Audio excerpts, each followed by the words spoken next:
आप गलत पढ़ा रही हैं मैडम। दोस्तों जरा सोचिए, एक गरीब कूड़ा बीनने वाला लड़का जो कभी स्कूल नहीं गया, जिसे आज खाना मिलेगा या नहीं ये भी नहीं पता, वही लड़का शहर के सबसे बड़े अमीरों के स्कूल की गणित की मैडम से कह दे कि आप गलत पढ़ा रही हैं, तो वो मैडम उसके साथ क्या करेगी? मैडम कैसे कूड़ा बीनने वाले ने 15 साल से किताबों में छपे गलत सवाल को सही कर दिया, आइए देखते हैं इस कहानी में। सुबह के 8 बज रहे थे। शहर के सबसे बड़े और महंगे school royal heritage international school का गेट खुल चुका था। ये वो स्कूल था जहां सिर्फ अमीरों के बच्चे पढ़ते थे। यहाँ की 1 साल की फीस इतनी थी कि ये गरीब आदमी अपनी पूरी जिंदगी मेहनत करके भी ना जोड़ पाए। गेट के बाहर बड़ी बड़ी कारों की लाइन लगी थी। बच्चे अपनी साफ सुथरी ड्रेस और चमचमाते जूते पहनकर गाड़ियों से ऐसे उतर रहे थे मानो वो पढ़ने नहीं किसी फैशन शो में आए हों। उनके ठाट बाट देखकर ही पता चलता था कि वो कितने बड़े घरों से हैं। लेकिन उसी चमक धमक वाली दुनिया की ठीक बाहर गेट की दीवार से सटा हुआ एक 14 साल का लड़का खड़ा था, विजय। विजय उस भीड़ में एक बदनुमा दाग जैसा लग रहा था। उसके बदन पर एक मैली कुचैली बदरंग शर्ट थी जिसके बटन टूटे हुए थे। उसके बाल उलझे हुए थे और चेहरा धूल और पसीने से सना था। उसके कंधे पर प्लास्टिक की एक भारी बोरी लटकी थी जिसमें सुबह से बीनी गई रद्दी, प्लास्टिक की बोतलें और कचरा भरा था। स्कूल के गार्ड उसे डंडे दिखाकर डरा रहे थे। बच्चे उसे देखकर नाक सिकोड़ रहे थे, लेकिन विजय को इन सब से कोई फर्क नहीं पड़ रहा था। उसकी आंखें, जिनमें एक अजीब सी चमक थी, सिर्फ एक जगह टिकी थी, ग्राउंड फ्लोर की खिड़की पर। वो खिड़की कक्षा 12वीं की थी, जहां गणित का पीरियड शुरू हो चुका था। क्लास के अंदर पिन ड्रॉप साइलेंस था। शहर की सबसे सख्त और काबिल गणित की टीचर मिसेस कविता पढ़ा रही थी। कविता मैडम के बारे में कहा जाता था कि वो गणित को पी कर बैठी हैं। उनकी क्लास में नजर इधर से उधर करने की भी किसी को इजाजत नहीं थी।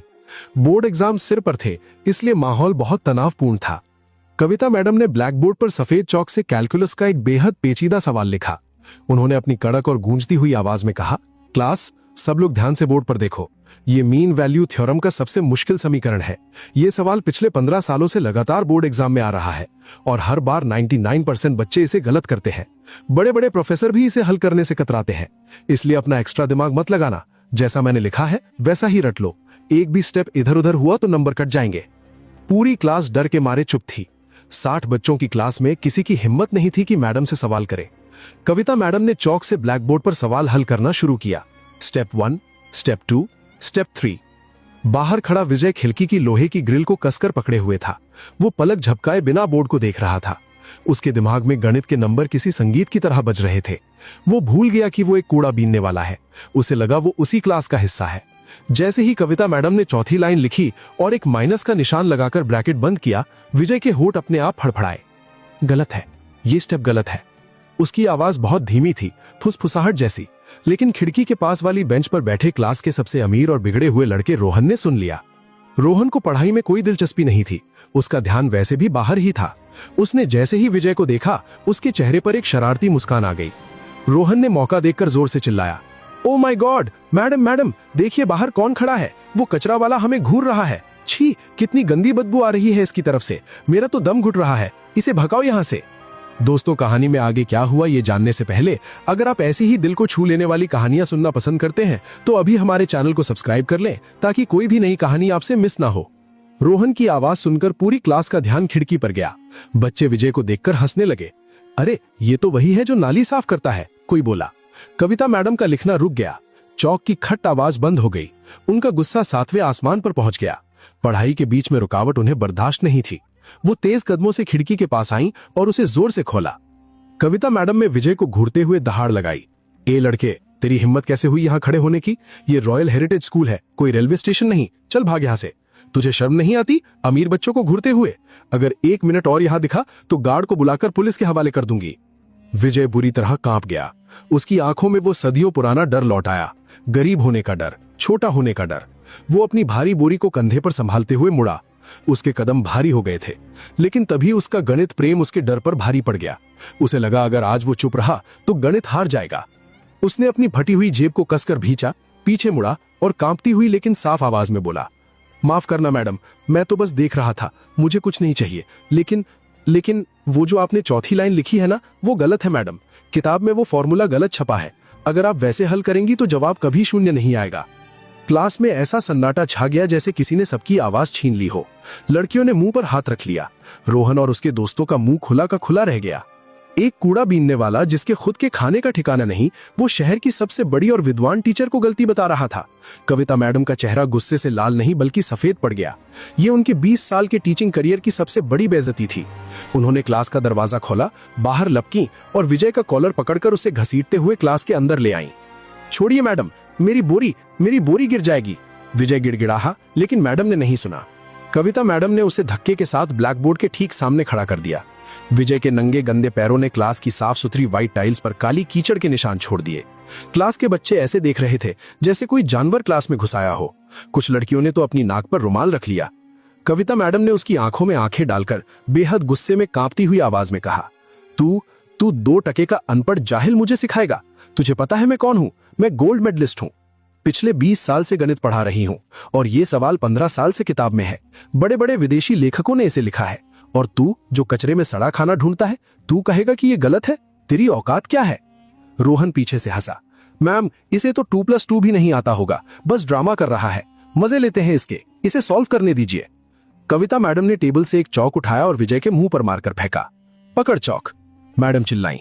अगर तुझे इतना ही पता है तो इसे सही करके दिखा, लेकिन याद रखना, अगर तूने गलत किया या मेरा 1 मिनट भी बर्बाद किया तो कसम है मुझे स्कूल के नियमों की, तुझे इतना मरवाऊंगी कि तू अपने पैरों पर चलकर घर नहीं पहुंचेगा और तेरी ये बोरी भी जला दूंगी। कर सॉल्व।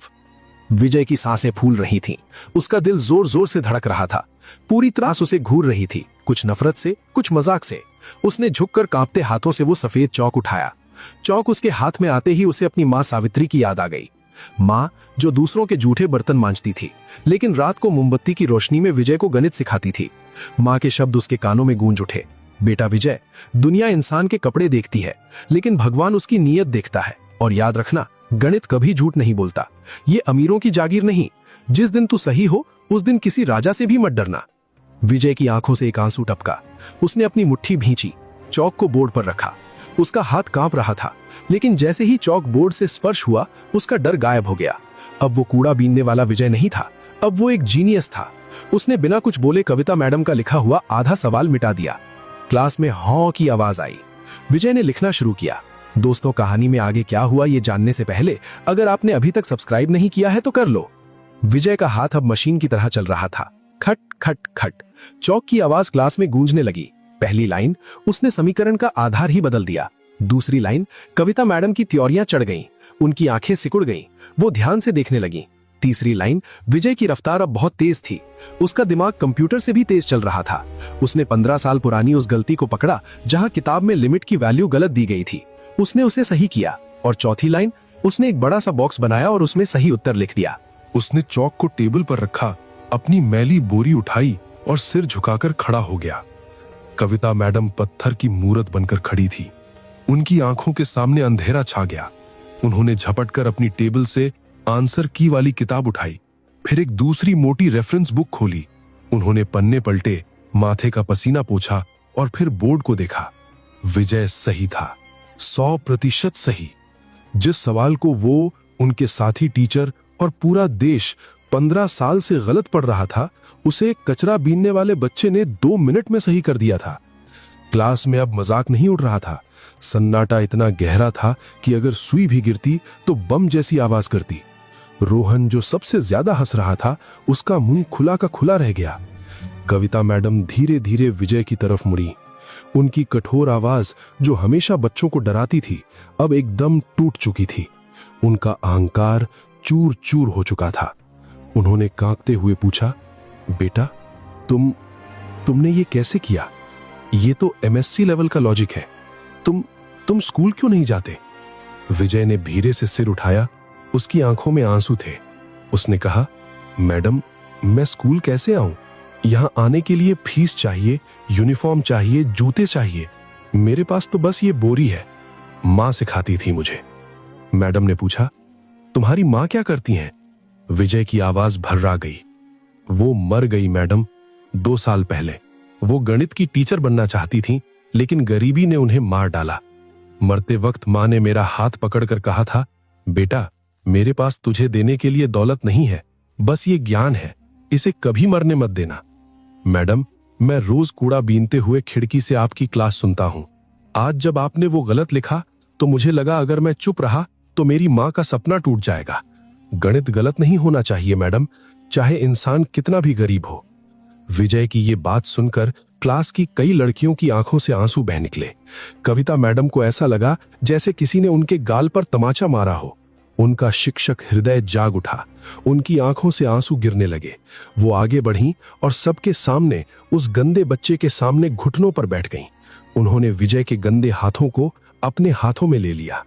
बेटा, मैंने हजारों बच्चों को पढ़ाया है, लेकिन आज तुमने मुझे पढ़ा दिया, कविता मैडम रोते हुए बोली। दोस्तों, विजय की हिम्मत और उसकी मां के संस्कार देखकर अगर आपका दिल भी भर आया है तो कमेंट में जरूर बताएं कि आप ये वीडियो किस शहर या गांव से देख रहे हैं। हमें पढ़कर बहुत खुशी होगी। लेकिन कहानी अभी खत्म नहीं हुई थी। असली तूफान तो अब आने वाला था। विजय की किस्मत का फैसला होना अभी बाकी था। तभी क्लासरूम के दरवाजे पर एक भारी और कड़क आवाज गूंजी। मिसेस कविता, ये क्या तमाशा लगा रखा है? ये स्कूल के मालिक और प्रिंसिपल मिस्टर ओबेरॉय थे। वो स्कूल राउंड पर थे और क्लास में एक गंदे बदबूदार लड़के को देखकर और अपनी स्टार टीचर को उसके पैरों में बैठा देखकर उनका पारा 7वें आसमान पर चढ़ गया। मिस्टर ओबेरॉय ने नाक पर रुमाल रखते हुए चिल्लाया, छी! ये गटर का कीड़ा मेरी एलीट क्लास में क्या कर रहा है? इसे अंदर किसने आने दिया? कविता मैम, आपको पता है ना हमारे स्कूल का स्टैंडर्ड।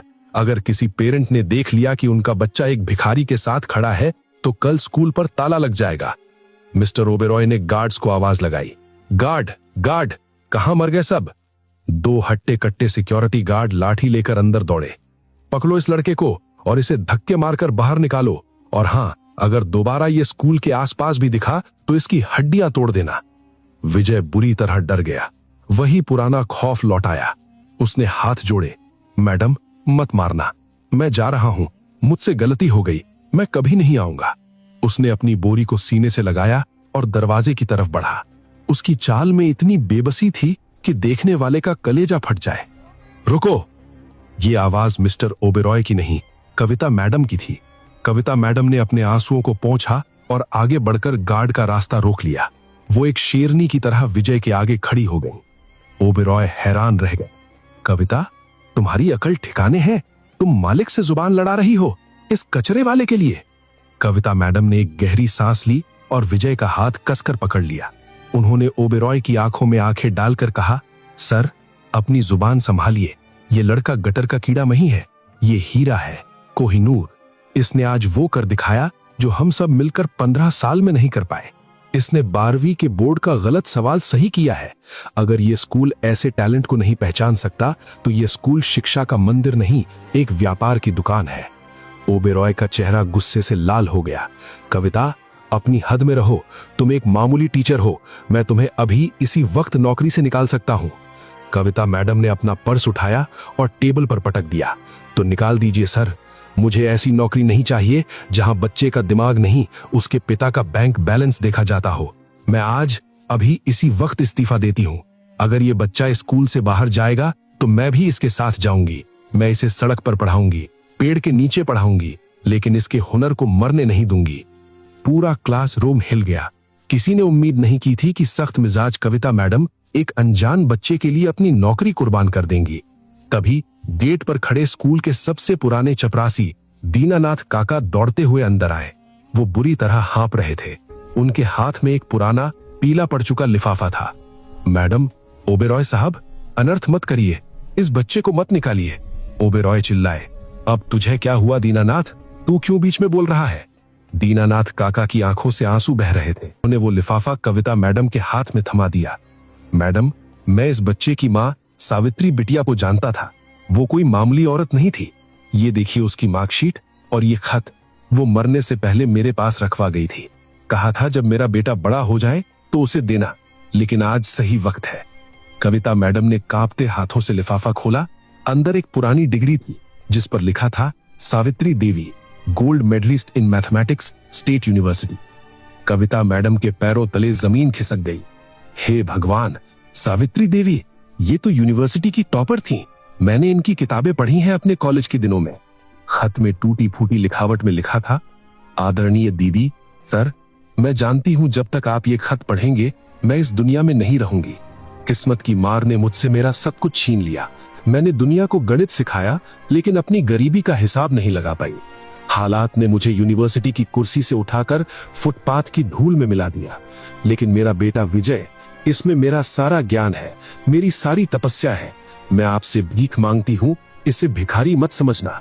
ये वो विजय है जो एक दिन पूरी दुनिया को रोशन करेगा। इसे पढ़ने देना, बस इसे पढ़ने देना। खत पढ़कर कविता मैडम फूट फूट कर रो पड़ी। विजय भी अपनी माँ का नाम सुनकर बिखर गया और जमीन पर बैठकर रोने लगा। क्लासरूम में सन्नाटा टूट गया और हर बच्चे की आंखों से आंसू बह निकले। रोहन, जो सबसे ज्यादा नफरत करता था, उसे अपने किए पर इतना पछतावा हुआ कि वो अपनी सीट से उठा और दौड़कर विजय के पास आया।